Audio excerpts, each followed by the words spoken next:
Hi friends, ఈ రోజు నేను చూపించబోయే రెసిపీ అటుకులతో డిఫరెంట్ గా వడ. అటుకులు తీసుకోవాలి, ఒక క్యాప్సికమ్ తీసుకున్నాను. మా ఇద్దరికి ఇంత పట్టదు, సగమే పడుతుంది, క్వాంటిటీని బట్టి తీసుకోండి.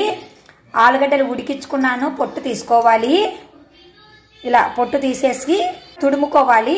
సన్నగా తరిగిన కొత్తిమీర, నేనైతే ఒక్క పచ్చిమిరపకాయ లేదా 2 పచ్చిమిరపకాయలు వేద్దాం అనుకున్నాను కారానికి తగినట్లుగా.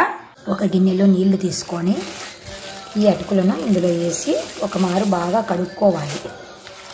ఎందుకంటే డస్ట్ ఉంటుంది కదా, అదంతా పోయేట్టుగా 1-2 సార్లు అయినా కడగచ్చు. నీళ్ళన్నీ వంపేయాలి. నేను ఇంకోసారి కడుగుతున్నాను. కొంచెం వాటర్ వేసుకొని పెట్టుకోవాలి. జస్ట్ ఒక 2 లేదా 3 నిమిషాలు చాలు, ఎక్కువ నానాల్సిన అవసరం ఏం లేదు. నేను ఇద్దరికి సరిపోయే క్వాంటిటీ చేస్తున్నానండి. ఇవి నానే లోపల బంగాళాదుంపనంతా తుడుము పట్టుకున్నా. నేను ఈ బంగాళాదుంపను ఇందులో వేసేస్తున్నాను. ఒక గిన్నెలో సన్నగా తరిగిన పచ్చిమిర్చి, సన్నగా తరిగిన క్యాప్సికమ్స్, సన్నగా తరిగిన కొత్తిమీర. ఇప్పుడు అటుకులు ఇలా పిండేసి ఇందులోనే వేసేయాలి. అన్నీ తగినంత సాల్ట్ వేసుకుంటున్నాను. చూసుకొని వేసుకోండి, అటుకులకు ఎక్కువగా పట్టదు. వీటన్నింటిని బాగా కలిసేటట్టుగా కలుపుకోవాలి. మన వడపిండి ఎలా వస్తుంది అలాగా కలుపుకోవాలి. కొంచెం కొంచెం నీళ్ళు చిలకరించుకొని వేసుకోవాలి. చాలా టేస్టీగా ఉంటాయండి, చాలా బాగుంటాయి. తప్పకుండా మీరు ట్రై చేసి మీకు ఎలా వస్తాయో మాకు కామెంట్ రూపంలో తెలియజేస్తూ ఉండండి ఫ్రెండ్స్. క్యారెట్ వేసుకోవచ్చు, బఠానీ గింజలు వేసుకోవచ్చు. ఇంకా కావాలి అంటే పుదీనా ఆకులు సన్నగా కట్ చేసుకొని వేసుకోవచ్చు.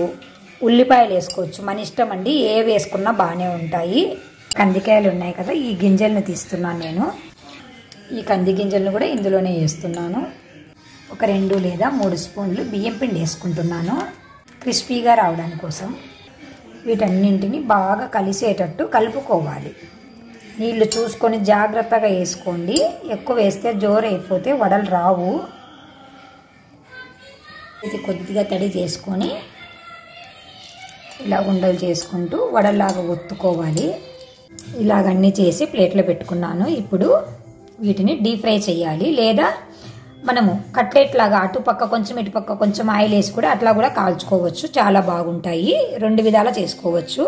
స్టవ్ పైన పెన్నం పెట్టి వేడి చేసి పెట్టుకున్నాను ఆయిల్. ఒక 2 నిమిషాలు ఉన్నాక తిప్పండి, లేదంటే చిదిగిపోతాయి. ఇలా ఒకవైపు కాలాక మళ్ళీ ఒకవైపుకు తిప్పుకోవాలి. గోల్డెన్ బ్రౌన్ కలర్ వచ్చేంత వరకు వేయించుకోండి. చాలా చాలా టేస్టీగా ఉంటాయి. పిల్లలు కూడా చాలా ఇష్టపడతారండి.